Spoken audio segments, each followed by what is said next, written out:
First of all, I just want to say welcome to 15th Street monthly meeting. My name is Sander Hicks, and in the great Quaker tradition, I just invite us to settle down, take a breath, get centered. We're going to have about a minute of silence. The history of Christianity up to this present moment is largely the history of religious warfare, starting with the warrior emperor Constantine. The history of Christianity makes saints of these masters of war, including the saints who came up with the just war theory. But Quaker history is something apart from that. There is a contradiction between the teachings of Jesus and the later behavior of the church. That tension runs throughout history, and it is still with us.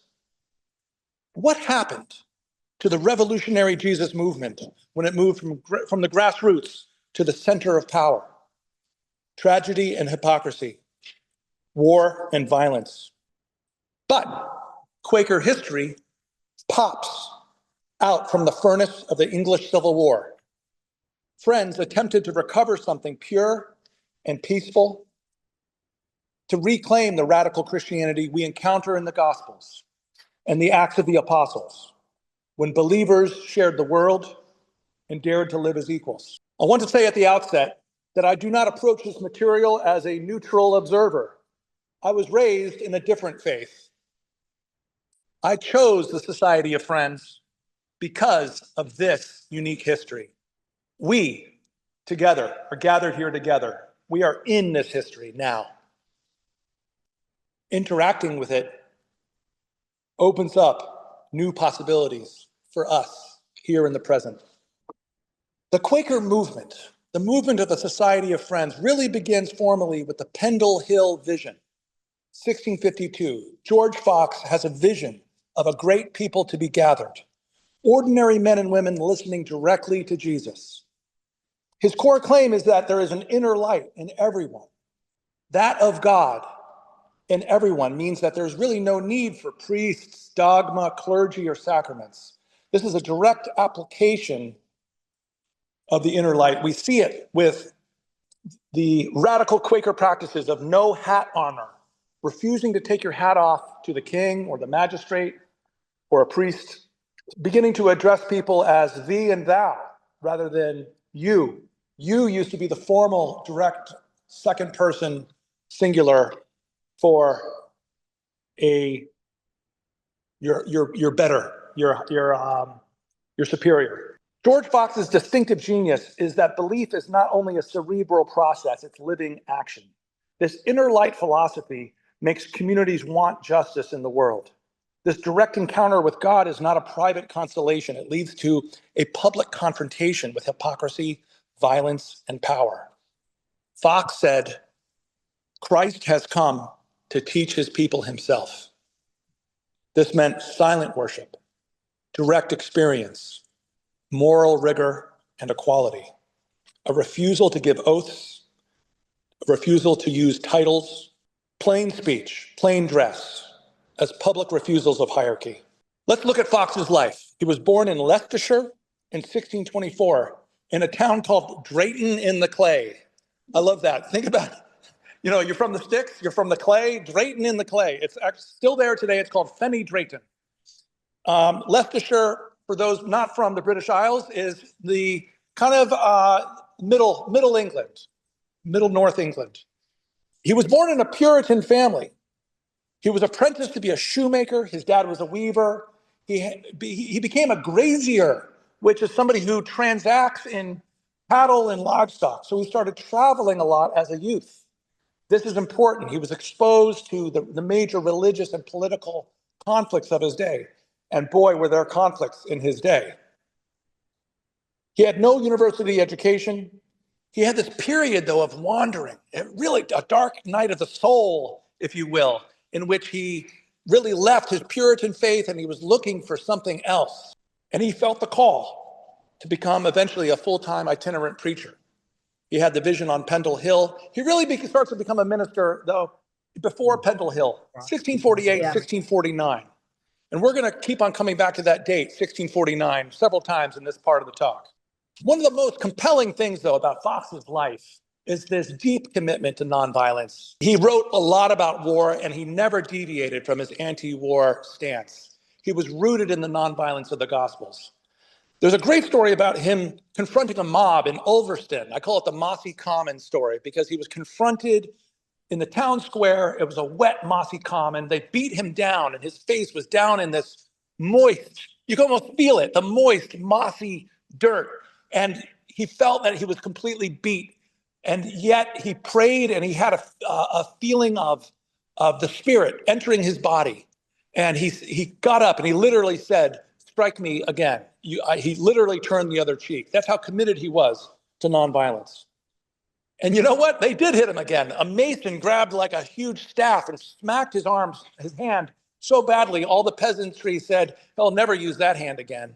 It was so badly broken. And yet somehow this healing power that he had healed his hand and arm. Let's talk about the context of the problems of his day. He's experiencing firsthand some of the most violent Christianity that we've ever seen in history. So I'm going to stop and give you a Fox quote, one of my favorite quotes. "I was moved to cry against all sorts of people, against the professors, priests, and magistrates, against the powers of the earth." And I say that now because what he's really crying against is religious war. He was born into a Europe that was already badly bleeding. The 30 Years' War was still raging through his youth. This is a war that destroyed Germany, and it was a Protestant-Catholic conflict that lasted for 30 years. Millions were dead. And then, of course, in his lifetime is the English Civil War. Fox sees Christians killing Christians up close. We have King Charles I attacking South England from the north. He was attacking the Puritans. The Puritans were this kind of back to basic, hardcore Christianity that was freaking out because they felt the Church of England was too Catholic. We know from the Medici and the Catholic powers and the papal states, we know how powerful Catholicism was in this period. And so there was a vehement anti-Catholic strain. Charles I represented kind of a almost equivocation. He had married a Catholic wife, Henrietta Marietta, the namesake of Maryland. She was a French princess, and it was extremely controversial for him to reach out to a Catholic wife. He was obviously trying to maybe triangulate or do something diplomatic, but the Puritans were livid. So people like Oliver Cromwell and the Puritans could not abide. First of all, the Church of England was way too Catholic, and for him to marry a Catholic wife was heresy to them. Charles I represented a very theological philosophy of power. He believed in the divine right of kings.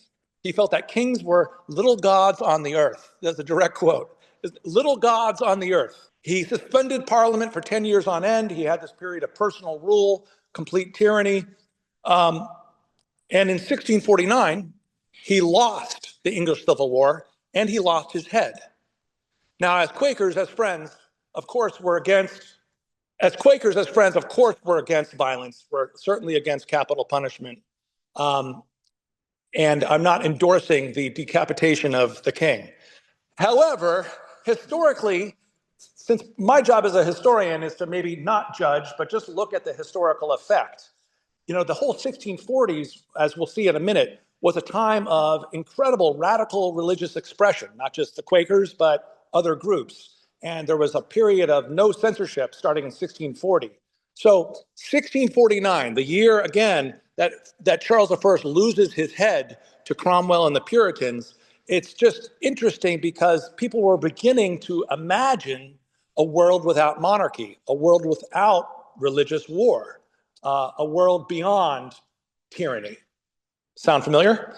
At his execution, he gave a speech in which he upheld the sovereign authority of the monarch over popular rule. He actually said, he's minutes away from dying, and he said that the people have no business in government. So he was a true tyrant. And Cromwell was not that much better. As a tangent, I just watched the 1970 film Cromwell with Alec Guinness and Richard Harris last night. and it's completely ahistorical, and I don't really recommend it. It's a great film, it's very colorful, but it really misses the historical essence of what is really going on here. Great men, the story of great men, do not make history. History is something much bigger. There are much bigger forces, class, power, religions, mass movements. That's what really makes history. And so for Hollywood or English Hollywood, London film studios, to focus on the emotional struggle between Cromwell and Charles I is ahistorical. We are called to a different kind of spirit of history that I think is informed by our Quaker practice and by our spiritual practice. So, Cromwell, to give you an example of the ahistoricity in this film, Cromwell is depicted as a liberal Democrat, like Mel Gibson in Braveheart, who's like standing up for the people and talking about democracy. That is ahistorical. Cromwell did not care about suffrage. He wasn't interested in expanding suffrage. He was a Puritan. He was into Puritan power, and he was into like this religious war. So one thing that is accurate in the Cromwell film is they show these religious banners. They show bishops and priests coming out on both sides, blessing and using religion to motivate the troops to fight these bloody battles. So Cromwell was not much better. Cromwell committed almost a genocide in Ireland because he was so anti-Catholic. These are all the things that Fox himself is witnessing, okay? So Fox, again, begins to minister around 1648, 1649. There's that year again. The same year of Charles I's execution is when Fox is directly going into churches, into what he called steeple houses, and directly confronting priests. Like at the end of their homily, sometimes in the middle of the homily, Fox would feel called to rise up, the spirit of truth motivating him to question, to counter the clergy. And when you think about the historical context of what's going on with all the violence, the English Civil War, I think we can relate. Fox sees himself in a certain kind of struggle, and he called it the Lamb's War. He's rejecting physical violence, but he has uncompromising opposition to social evil, hypocrisy, and coercive power. Fox is like a disruptive prophetic presence. He's like Jesus overturning the tables in the temple. Eventually, this transforms the early Friends, the early Quakers, into a disciplined movement. I think we should see Fox as a link between the radical nonviolence of Jesus and the nonviolence of Tolstoy, Gandhi, and Martin Luther King. But back to 1649. Around this time, he starts to develop the Valiant 60. This is the first wave of itinerant preachers across England and Wales. And they go out, includes a radical, even more radical than George Fox. I'll briefly touch upon James Naylor. James Naylor was also a charismatic leader, a former soldier, actually. He was a little bit too out there, though. He looked like Jesus, so he had kind of a Jesus complex. There was this incident in 1656 in which James Naylor decides to enter the city on an ass. So it's like Jesus' entry into Jerusalem. And that was no go. The English government put him in prison, branded his forehead with a large B for blasphemer, and pierced his tongue with a hot iron. And he died a couple years after that incident. So it gives you a sense of what religious dissenters were up against. Now, some of you have heard me in ministry recently talk about the antinomians. I've introduced this word and we've talked about what does this word mean. I think we're going to talk about antinomians now, but there's a synonym. We could also say nonconformists.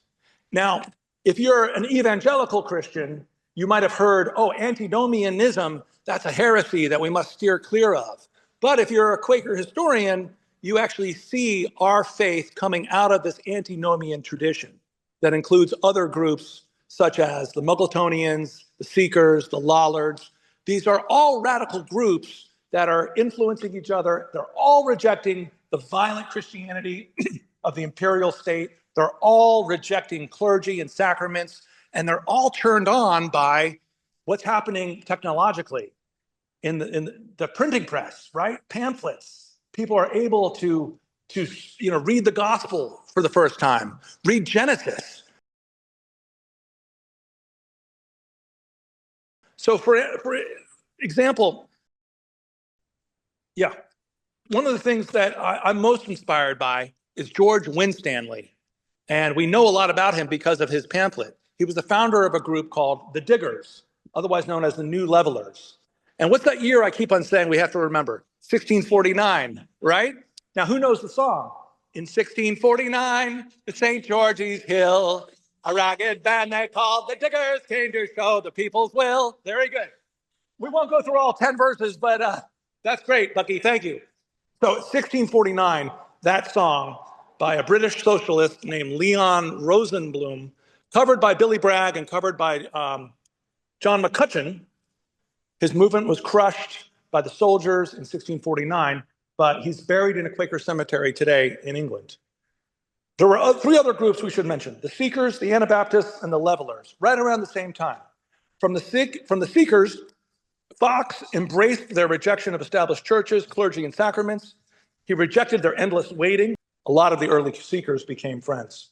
From the Anabaptists, who were on continental Europe as well as in England, Fox absorbed their refusal of oaths and their strands of pacifism. He declared Christ has come to teach his people himself, and he turned suspended expectation into prophetic certainty.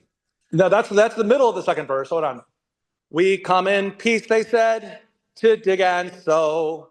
We will make whole, so it may be a common treasury for all. There you go. So that's actually the line I wanted to cite, common treasury. I've been singing this song all my life, but I didn't realize that when you say common treasury, you're actually directly quoting George Winstanley, because this was his interpretation of Genesis.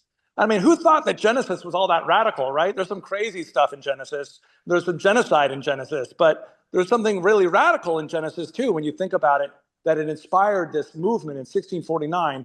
What they did was they went out to the wasteland and they said, this is common land and we're going to work it together. We believe actually, and this is actually important, I don't know if I got to this point, this is probably the most radical thing about Winstanley. He believed that private property was not Christian. Private property was something of the beast.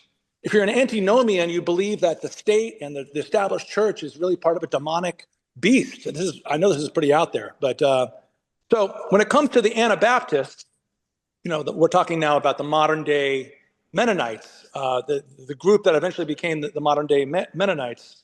They were in Europe, in Switzerland. They were known as the Church of the Brethren. They were also known as the Hutterites. Fox interacted with them, and from them he took their refusal of oaths, some of their pacifism, but rejected baptism as an outward sacrament. The Quaker belief about sacraments is not that they are unimportant, but that they are internal, that an external sacrament is not really necessary, and that really the process is internal. Now, there's an important group that we must mention, the Levelers. So Winstanley and the Diggers were also called the True Levelers, referring to a more secular democratic group called the Levelers, who were trying to expand suffrage. They were trying to have more religious freedom. And Cromwell really shows his true colors later, because Cromwell was not a liberal Democrat trying to expand democracy and expand the rights of the people in England. He actually crushed the Levelers, who were what we would consider very run-of-the-mill, moderate democratic tendency, trying to expand the voting rights for more white men and workers and soldiers in England at the time. So from the Levelers, you could say that George Fox drew some energy from their insistence that ordinary people possessed moral and political agency.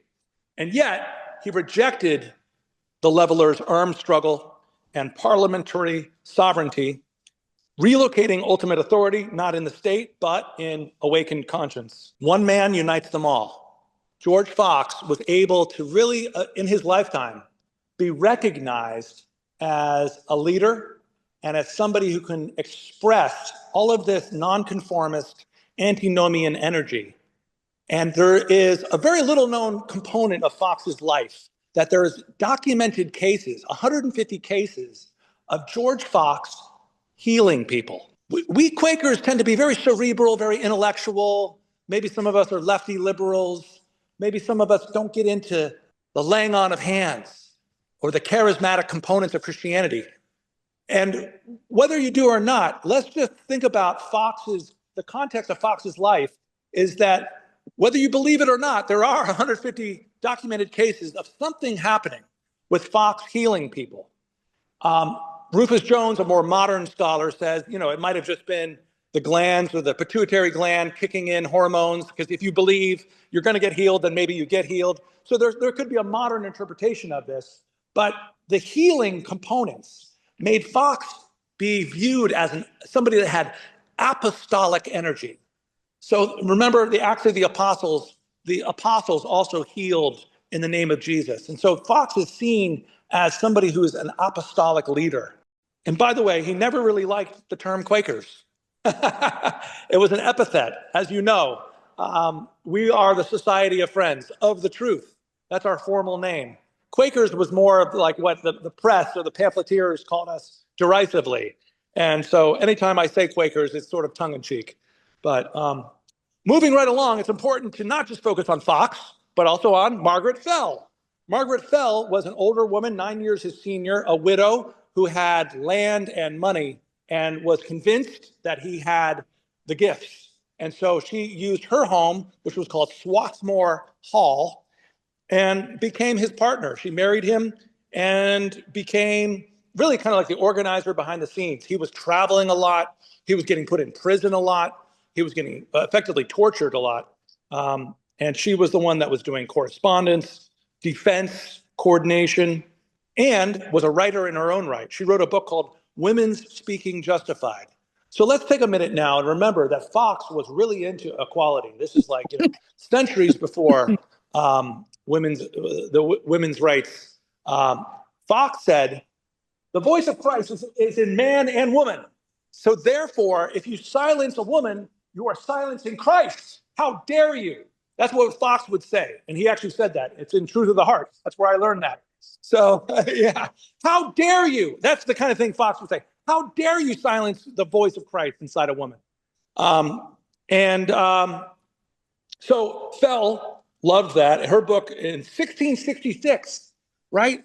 We passed women's voting rights in 1920 in this country, and Friends are doing it in 1666. She writes a book that makes a biblical argument for women's equality and women's right to speak. So no other Christian church is coming anywhere near this at this point, letting women speak and preach. And believe me, it was controversial. Even some Quaker men dissented from Fox and said, we like the Society of Friends thing, but we don't like this women speaking thing. So people were trying to split hairs, but eventually the truth wins out. So with Fell and Fox, they begin to develop a sense of discipline. And Quaker early Friends discipline is really what separates us from the pack of antinomians.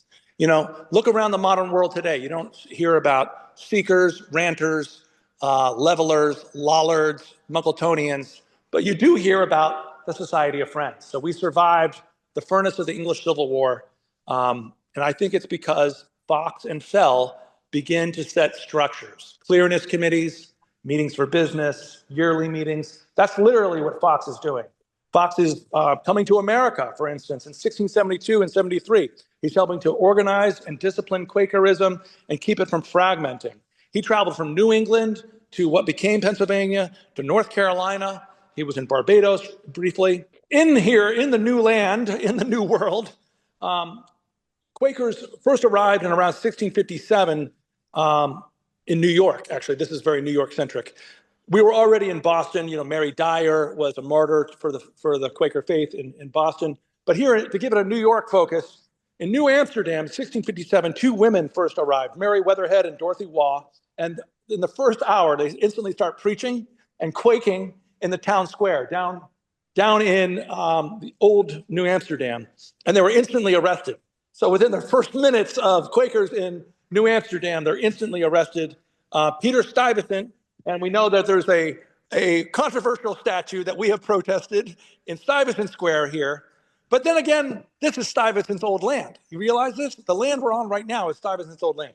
So anyway, Stuyvesant was a tyrant, very religiously intolerant, hated Catholics, Jews, Lutherans, and Quakers. You might think, well, who else is there? Well, there was the Dutch Reformed Church, and that's what Stuyvesant was was all about. He actually tortured Quakers, and specifically, 30 Dutch citizens dissented from his religious intolerance, and they created a document out here in Flushing, New York, called the Flushing Remonstrance, which was really a beautiful document that stood up to Stuyvesant's tyranny and authoritarianism and said, we deserve religious freedom, whether you're Baptist or Quaker or whatever.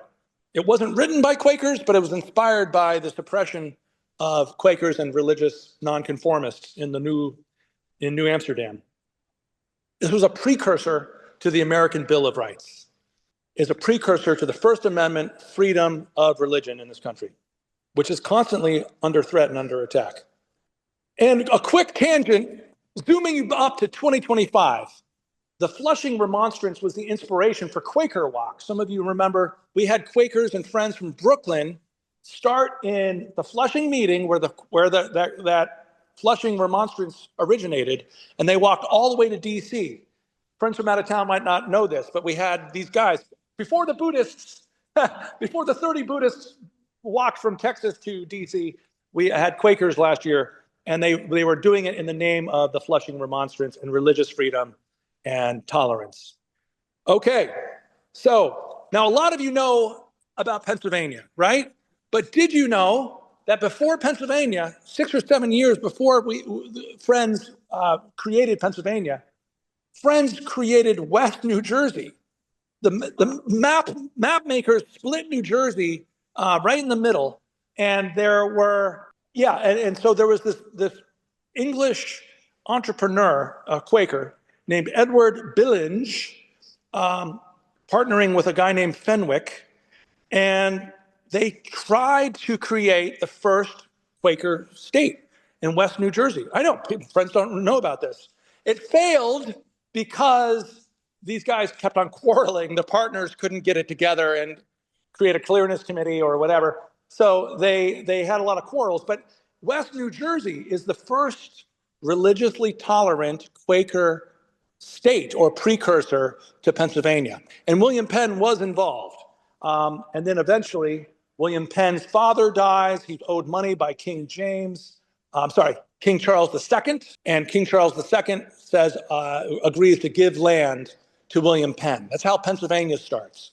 So William Penn, he has an interesting conversation with King Charles II, who was a terrible racist, and he dismisses the North American native peoples as savages. And William Penn says, no, I'm going to take a different path. I'm not going to believe you and your hype about cannibalism. That's what Charles II was trying to scare him.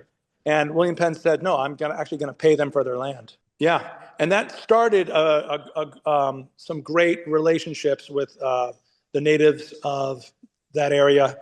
It didn't last forever, but it was a great. Pennsylvania became known as the Holy Experiment. Edward Hicks is a painter who paints the Peaceable Kingdom a lot. And in the background of the Peaceable Kingdom painting, you can see Penn and his brothers interacting with the natives and creating a peaceable kingdom. And contrast that with everything we know about American history and stolen land, broken treaties. Penn showed that you could be different. So Pennsylvania became the first sustained test of Quaker ideals inside political power. It's very different. It advanced freedom of conscience and more humane legal procedures, but the tension was permanent. A persecuted people of refusal had become governors of land, ports, and commerce. Quaker principles could shape government and risk being shaped by wealth and authority in return, because Pennsylvania was a financial success as a state, and Friends, who used to be the outsiders, the antinomians, the nonconformists, are now wealthy merchants. And so what we'll see is, how do you balance the prophetic spirit that inspired us, that we think is our core, when you are becoming the establishment? So that is what we're going to look at in a minute.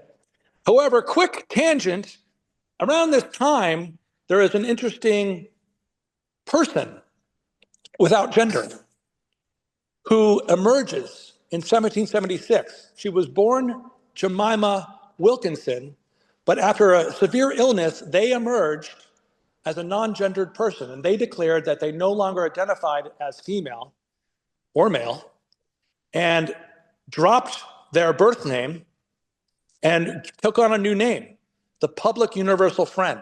Yeah, this is a little-known Quaker story. They were born Quaker, but they eventually, you can't really say this is a totally mainstream Quaker history, obviously.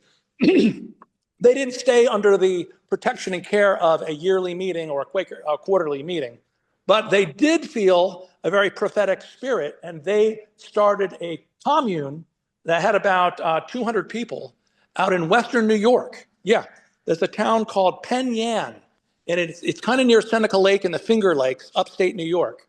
And, you know, as we as a society in 2026 are sometimes grappling with, you know, adapting to choice of pronouns or respecting other people's pronouns, and we think, oh, this is a 21st century phenomenon, and it actually is not. The example of the Public Universal Friend is somebody that was non-gender binary who emerges from Quaker history. And thanks to Brooklyn friends who pushed me to learn about this, and I'm grateful to Mish and other Brooklyn friends.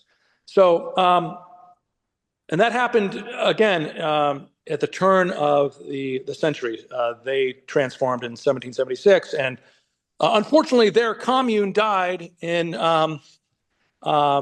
with the death of the Public Universal Friend in 1819. It's just giving you a sense of the dates here. Okay, now, so we've got back to Philadelphia. The Philadelphia Yearly Meeting is the influential Quaker center of Quaker power, if you want to call it that, or the Quaker locus of centrality. And a lot of Quakers are slaveholders. And it is a crime that cannot be excused. And yet I take hope from the glimmerings of abolitionism that start as early as 1688. In the Philadelphia area, Germantown meeting writes the first petition against slavery. And it's hilarious what happens to it.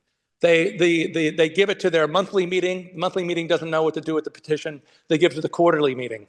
The quarterly meeting says, we're not really sure what to do with this. I know, let's go take it to the yearly meeting. The yearly meeting, and it dies there in the yearly meeting. So it was never acted upon. And obviously, you know, the tension between power and economics and privilege, Quakers weren't obviously not ready to give up their slaves. However, we have prophetic voices begin to emerge, like Benjamin Lay, who is a Quaker dwarf. I'm not kidding. That might not be the most politically correct thing to call him, but he's well known as the Quaker person of small stature, who was a glove maker, and he was a bit of a performance artist, kind of like Reverend Billy.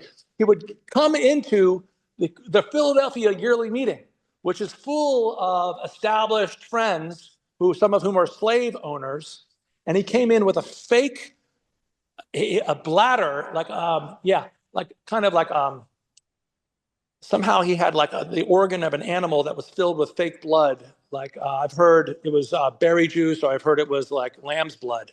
And he was dressed in a military coat, and he had like a dagger. And so he stabs the fake blood and spurts it on the slave owners and says, this is what slavery is doing to people. And he is read out of meeting, which is Quaker talk for booted out of meeting. Excommunicated, to use a Catholic term, exactly. This happens in 1738, so well before the American Revolution. He is known as the most confrontational abolitionist Quaker. Disowned by the Abington meeting. It was also disowned by a meeting in England as well, so doubleheader. But it helps force Quakers to start thinking about abolition. Also, here in New York meeting, we had a similar experience with Isaac T. Hopper. He was known as the Quaker Moses. He was working with a lot of Underground Railroad groups. In 1841, he was also read out of meeting, disowned. Yeah, we should. We could actually do that. You know, it's funny. Benjamin Lay was officially posthumously readopted into the meeting. So the Abingdon meeting in Jersey took that back. So that's an interesting question that I like, that we're thinking about activist things we can do with this history. So what Julie is suggesting is that maybe we should have a committee that considers the rescinding the disownment of Isaac Hopper, because we didn't kick him out of our New York yearly meeting for being anti-slavery, but we disagreed with his tactics. We thought he wasn't following good Quaker gospel order, and we felt like he wasn't following. Hold on, I got to keep it moving, Julie. We'll do questions and comments at the end, though, I promise. In 1758, I got good news, people. In 1758, the Philadelphia yearly meeting moves to abolish slavery. Yearly meetings around this time begin to condemn slavery. Oh, thank you so much. Yearly meetings begin to condemn slavery as a national evil. I'm reading this great book now, Daisy Newman. She was a novelist and a Quaker historian. She says, before the US Constitution was ratified, no friend could be a slaveholder. That's really kind of great, because we know that our US Constitution didn't have the guts or the political intelligence to be able to really confront slavery at the time of its ratification. But by that time, friends had worked it out, and we became really the only major Christian faith to embrace abolition 100 years before the Civil War. Now let's talk a little bit about something that is a slightly different vibration. We're going to now emerge into what is called the Quietist period. We've been, you know, those of you who know me know that I'm not very quiet, but and that's okay, because I'm learning. So thank you so much, friend. The Quietist turn. When I became a member here, I was given a copy of a book by John Woolman. And John Woolman was also a traveling preacher who was also an abolitionist, but represents a kind of a different vibration. And so Quietist Quakerism is this idea that it doesn't all have to be external political activism, but we can change the world through an internal process, an intensified inward discipline, guarded speech, moral refinement, strong meeting structures, corporate accountability. This is not passivity, it's not a retreat from the world, it's not social withdrawal. But contrast this with the performance art of Benjamin Lay, and you have John Woolman, who's also seeing reality and is somehow developing a more quietist philosophy. So, and he was also dissenting from, in his day job, he was supposed to write an invoice to write a slave sale document and refused to do it, and doing civil disobedience. So early friends disrupted the world, but Quietist friends reformed it from within. John Woolman got short shrift. Yeah. Because while he wasn't have the flamboyance that we're enjoying now from the very theatrical Benjamin Lay, he was the most effective one in the end. He went and sat with meetings all over the country and prayed for them and told them he was afraid for their mortal souls if they did not take care of the people they were enslaving and make sure they got to transition to a safe life away from slave country. That was huge. He did that persistently his whole life. And that was what worked. Although pig's bladders full of blood is fun, but he did not achieve his goal. So right. Got it. It was a first attempt, but Woolman just traveling and caring for people who were doing something wrong. Great. He turned it around. To think about the Quietist period historically, you think about the death of the first generation of friends, the death of Fox and Fell, but the period before the Great Schisms that start around 1830. Okay? So that's the Quietist period, and now we'll get into, but first let's talk about Elias Hicks and the Underground Railroad. I brought a copy of this book, which is a local book by Kathleen Belsor, and this book is The Underground Railroad on Long Island. And it's important to emphasize, especially in February, African American History Month, that it's not white saviors that are running the Underground Railroad. Del emphasizes it was African Americans themselves that were largely running and supervising their own liberation. That said, there also New York friends were both black and white were very involved in the Underground Railroad. In fact, my last name is Hicks. I happen to be seventh cousins with this Quaker preacher we're about to talk about. Again, a traveling preacher who did a mix of spiritual and political activism. His name was Elias Hicks. And we'll talk about this later in the discussion period, but his homestead is really not that far away. It's out in Jericho, Long Island, right next to Hicksville, Long Island. There's a possibility of a future field trip, and we'll talk about that later. But that site is sacred not only to Quakers, but really to any American historian interested in resistance to unjust laws, resistance to slavery, because that was a site of the Underground Railroad. People would, escaped slaves would come through there and get safe haven to points north. Now, there are claims that Elias Hicks helped to free 191 enslaved people. There are some stories that might be legendary and might be true about Elias Hicks getting a death threat from a plantation owner that I'm going to kill Elias Hicks if he comes through here. And then Elias Hicks shows up at his door the very next night and takes his hat off and says, "Hello, I hear you wanted to kill me." And then he has dinner with the slave owner, and then the slave owner releases all of his slaves the next day. And that might be true or it might not be true, but I read it in the Bliss Forbush biography, so I'd like to think it's true.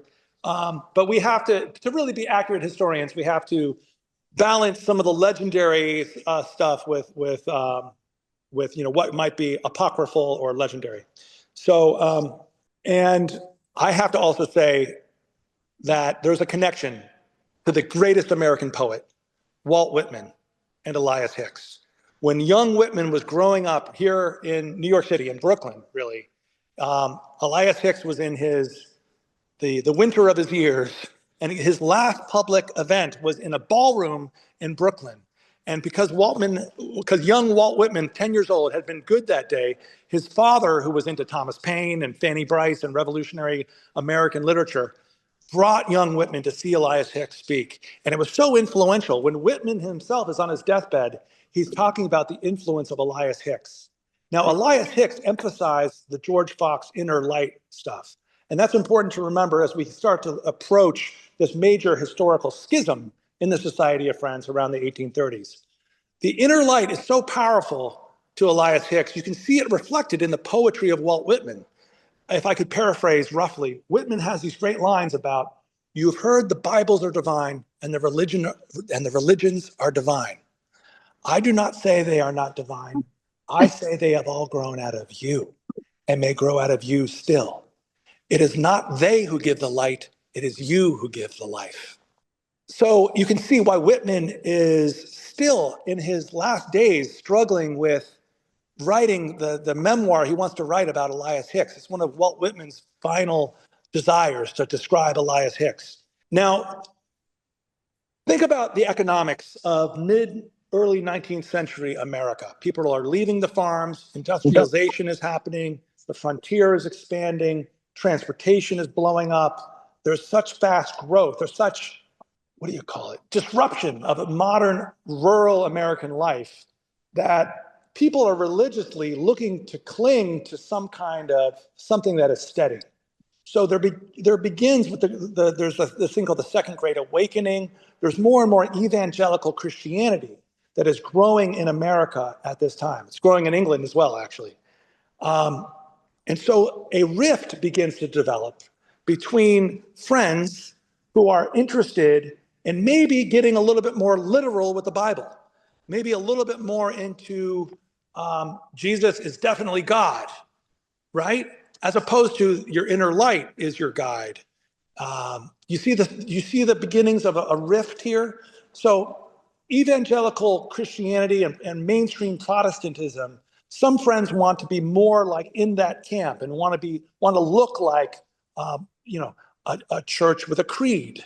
Around this time, especially later in the century, Quakers and friends start to experiment with creeds. Like, what if we had a creed? And some of the creeds are very, very traditional. They sound almost like the Nicene Creed. I believe in one God, the Father, the Almighty, the maker of heaven and earth. And it's not very Quakerly. It's not very friendly historically. But what happens is a schism develops at the New York Yearly Meeting in 1827, I believe it is. No, 1828. Okay, here we go. 1828. According to Daisy Newman, Elias Hicks got up at a yearly meeting, and the evangelicals were really into the blood of Christ. Like, you've got to be saved in the blood of Christ. And Elias Hicks says, the blood of Christ, there's nothing in the blood of Christ that's different from the goat's blood or a sheep's blood.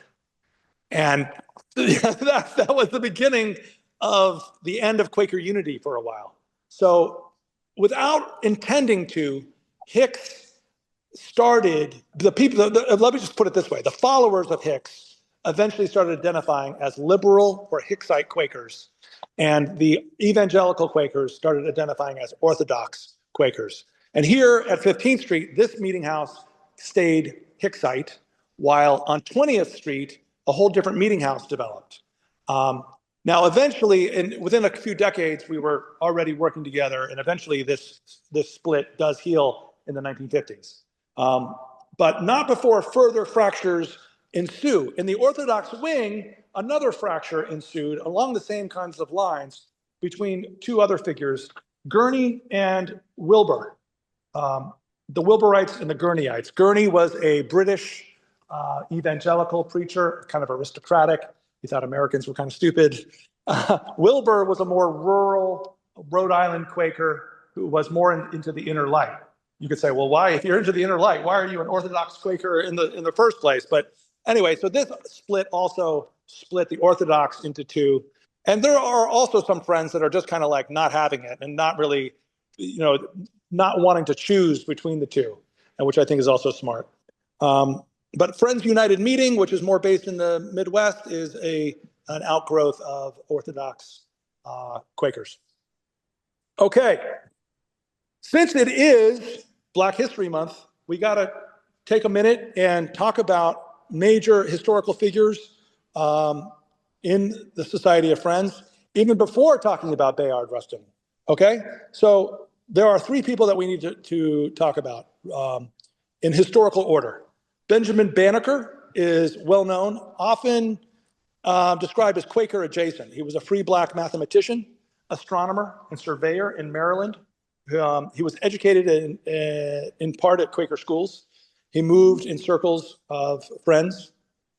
What's really great is he confronted Thomas Jefferson, and he said the hypocrisy of slavery cannot stand in this country. Banneker was also a surveyor of Washington, D.C., what became the nation's capital. Similar to the way, if you know your history, George Washington was a surveyor of early Alexandria as a teenager. So Banneker, you could see him as kind of like a Quaker George Washington. Paul Coof, successful Black Sea captain, actually such an abolitionist, he started supporting Black education, and he financed a voyage to Sierra Leone in West Africa in 1815 to maybe create more economic self-determination for free African Americans. Paul Coof was definitely a Quaker. And then, of course, there's Sarah Mapps Douglas, 1806 to 1882. She was born to a prominent Black family in Philadelphia. She was a powerful educator, abolitionist, and lecturer who helped found the Philadelphia Female Anti-Slavery Society. So these are major important African Americans in the Society of Friends. I wanted to cover these three because this is kind of the historical period that we're at right now. But now, so we've only got about 3 or 4 pages left. So we're in the home stretch. Thank you so much for your attention thus far. Thank you, friends on Zoom.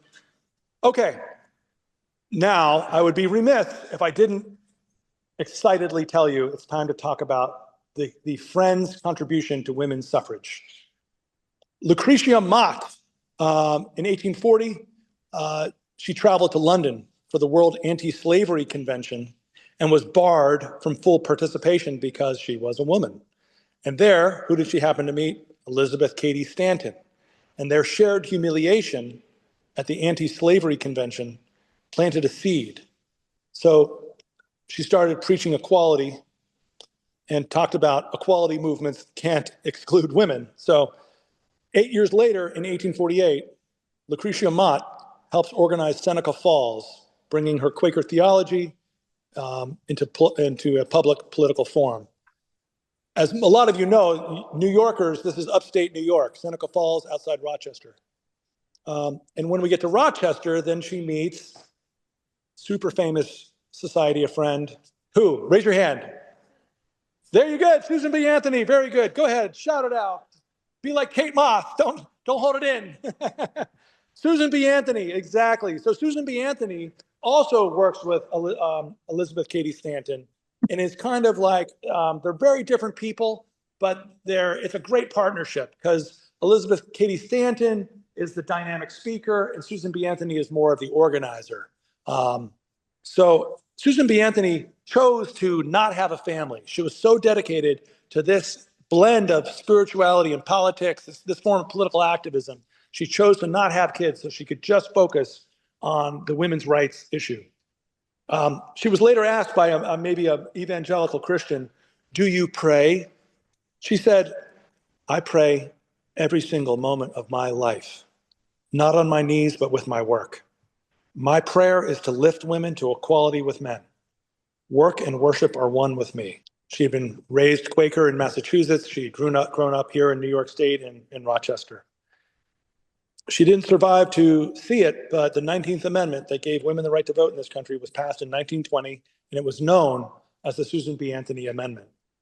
In 1979, her face appeared on a US dollar coin, a symbolic acknowledgement of the movement she had helped build. And now a lot of people hate that coin because it's like a quarter, but that's a tangent. Okay. I would like to skip ahead a little bit to talk about Rufus Jones. Today at ministry in meeting, we talked a little bit about American Friends Service Committee, and a friend who's in Minneapolis now doing political activism talked about American Friends Service Committee. And I felt like saying, oh, well, we're going to cover American Friends Service Committee. And one of the things I wanted to impart to you is that the founder of AFSC is not just somebody who's like only focused on politics. His name was Rufus Jones. He wrote 54 different books about religion and history. He was a Quaker historian, and he was a mystic. He wasn't just into a kind of a linear idea about religion. He was more of somebody who appreciated the essence or the spirit of truth in the world's religions. During World War I, Rufus Jones helped shape the American Friends Service Committee into a practical arm of Quaker conscience. He sent relief workers into devastated Europe. The AFSC fed German children after the war, rebuilt villages, even constructed prefabricated housing for displaced French families. In the midst of total war, Friends refused combat but did not refuse responsibility, translating pacifism into organized humanitarian reconstruction. In the same way, I got to go back and tell you about some of the stuff I tried to skip. But the AFSC, because the AFSC was also involved in Gaza and Ramallah and helped in Palestine, missions that are still there. Now, Quakers haven't always been comfortable with the word mission, but when we have done missions, they've been really successful, like in Kenya, where the Friends religion really grew quite a bit in Kenya. I know we're short on time, and I said I would try to keep it to 45 minutes, so I'm going to try to summarize some of the last few pages. We were involved with the AFSC with conscientious objection during World War II quite a bit. Even though 90% of Quakers chose to participate in the war, there was plenty that did not and chose to dissent, and the AFSC was a big part of that as well. In the same way, during Vietnam, there was a lot of conscientious objection. And Friends were monitored by COINTELPRO and the federal authorities. Yet we continued to oppose the war while expanding relief and civil rights work.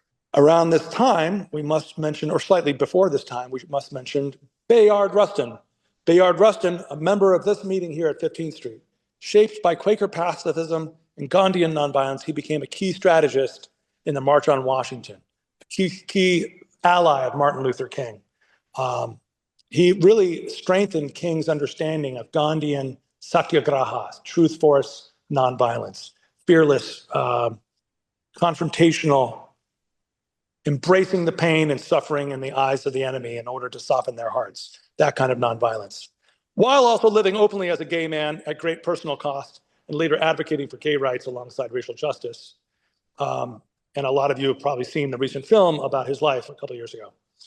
Now, before we leave the 1960s behind, I must mention my friend Richard Aceta Evans, who's a member of this meeting. He wasn't able to be here in person, but he might be on Zoom. So Richard Aceta Evans was part of the Community of Loving Resistance, which was, according to Quaker Crosscurrents book, a anarchistic group that was invited into the Albany meeting, and they ended up living inside the Albany meeting and kind of occupying the meeting. At one point, they even flew a North Vietnamese flag on the flagpole, and Richard was impressed that they didn't just boot him out for flying the North Vietnamese flag, but just said something like, well, we don't really like flags per se. And so out of that, Richard went from being a part of this radical group to being a part of the Albany Quakers, which are radical in a different way. Along the way, he was a part of a commune called the New Swarthmore Commune, and some great. He's also the former historian and my former co-historian here at. So thank you, Richard, my elder. And I know we have activists in the room who have been active in trying to look at the Quaker history with native schools. So despite a reputation for peace, Quakers have been entangled in the past in the nationwide boarding school system that advanced colonial assimilation, leading today to imperfect but growing efforts at acknowledgement and truth-telling. Not to call you imperfect. Friends in our meeting are working on researching and making amends on this, and so thank you to friends who are working on that. So today at 15th Street, we have 19 active committees. We have been home to the Alternatives to Violence Project. I know we have friends that have been involved in that. And we've had a homeless shelter here and hope to have one here in the future. And we have an active speaker events committee. And we're doing an event next week, and we hope that you'll come back. So in conclusion, you ready for the big conclusion? Everyone take a breath. The inner light in you is the same inner light in everyone we meet in this Quaker history. Greater things you shall do, as the original Quaker said. Remember, please, that Jesus was a movement leader. He lived a life of radical equality, nonviolence, refusal of the sword. Quaker history has the potential to resolve the great contradiction of Christianity. Quaker history interrupts this hypocrisy of violent Christianity inside modern empire. This history is a part of the spiritual history of resistance, a prophetic call to return to first principles, the original promise, the common treasury of Genesis. It is your history. My closing words are, what canst thou say? What can you say? That's what Fox is famous for saying to his people, asking them to search their hearts and come up with their own ministry as a response to the world. So, as we close, I ask you, what can you say back to this history? What will you do? Say something about Quakers and taking oaths, the whole history of that. Dispensation to not swear on a Bible. You can affirm rather than swear. I think that answers the question. Is that good? Well, I've been thinking about it in terms of Quaker meetings and others being called on to swear that they're anti-racist. Interesting. Well, then they're not being historical. So you can correct them in the name of Quaker history, and you could say, yeah, it's also kind of a violation of the Ten Commandments to Ten Commandments also tries to get you to start thinking about your words and not using the name of God or the name of truth in vain. So it's always good to slow down and think about your words before you say them. I've just started doing that. I just wanted to let everybody know that today is Susan B. Anthony's birthday. And I had the honor of going to her home in Rochester on a day when they were having a reenactment. And so there were docents answering all sorts of questions about her home. I took some granddaughters there. And the it was strongly implied that she was gay, but it's not an open fact, but it was strongly implied at her homestead. But what she was most known for was that she would go every single year to the opening session of Congress wearing a red cape, sitting in the balcony for years on end, like decades. Every year she would go to the opening session of Congress. It was no small feat to get to Washington from Rochester, New York in those days. You had to go by stagecoach, but she would go every year, and the people on the floor of Congress would say, well, we know it's the opening day because there's Miss Anthony up in the balcony. And That's great. That's great. You know what? You might not be out on a limb with the gay thing, because Kathleen Berry, a feminist author, is author of Susan B. Anthony, Biography of a Singular Feminist. I just borrowed it from the Quaker Library here at 15th Street, and also describes in very erotic terms the electrical connection that Anthony has when first meeting Elizabeth Cady Stanton. And I thought maybe it was, artistic license of the biographer. But now that my elder Linda Hill Brainerd is saying she also has heard it, maybe it's true. Well, she had a special friend who was there at the time of her death, and it was Elizabeth Cady Stanton was, had many children. She was a heterosexual woman, but I think that much is made of Susan B. Anthony choosing not to have children, but I think that the other part of that is, she was probably a closeted gay woman. Well, I have read this book that I checked out from the library, and she did have some male suitors, and it never seemed to have a major love of her life. But I wasn't even aware of. I didn't read the last few chapters, but that's interesting. Thank you for those points. But some of these people would be saying to us, one of the things that struck me about John Woolman is that before his trips, he would go get silver dollars, I think, or he would get coins to carry. And then he always paid the planters, the people who had the slaves. He would pay for the work of the people who were enslaved. And I don't know if he said this money needs to go to them or to something, whatever, but it was a way of touching something inside them that made them, I think it just was more than the words, but paying for their work. And he didn't have a lot of money, and he had to ask people to plant his crops and take care of his animals and children and whatever. And one of the ideas that came from that is having somebody that we released. The meeting there in Burlington released him to go do this work, and he went without shoes, walked a lot, and he wore stuff that wasn't made, divest from anything to do with dye that's made by slaves. And we can learn in our activism things to do that show up like that. I mean, that's a quiet thing to do, to just take coins with you and pay somebody who's rich, and you're this poor person coming to spread the gospel and speak to them, but you speak to something about their moneyedness. I wonder what they would be asking us to be doing or challenging us to do. Yeah, I unmuted. Yeah, I can unmute, but for some reason I couldn't figure out how to raise my hand, and I didn't want to just start interrupting everybody.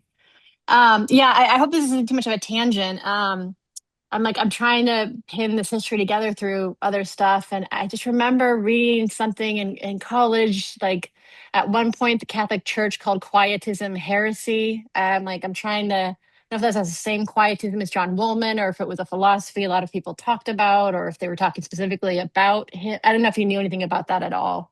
But about the Catholic Church's rejection of quietism. And then also, if you could just repeat where to find the bibliography, that would be awesome. Great. Yeah, I have not heard about the Catholic Church denouncing quietism, but little known facts about American history: when the Bill of Rights was passed, the Catholic Church was against that.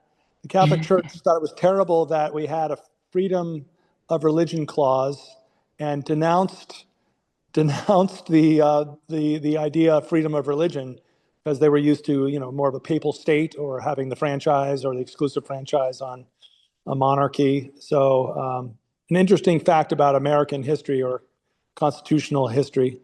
I'd never heard about denunciation of quietism. It might be something else, I'm not sure. And the bibliography, yeah, if you email me at sanderhicks.dotcom@gmail.com, I'll send you a copy of the bibliography. I printed out some copies of it too, if anybody wants it. I've got some recommended reading on it. 3 selections from the bibliography are recommended further reading. And I brought some extra copies of books that I have to give away today. If you want a book, I have a beat up copy of Truth of the Heart by Rex Ambler, which is the George Fox best of quotation book, which I freaking love this book so much. We did a whole speaker event about it. We brought it live, brought the word live. And there's some other stuff, the Underground Railroad book and a journal of George Fox. And sorry, I don't have any free books for people on Zoom, but it pays to be there sometimes. But Rob, did you also have a question? No.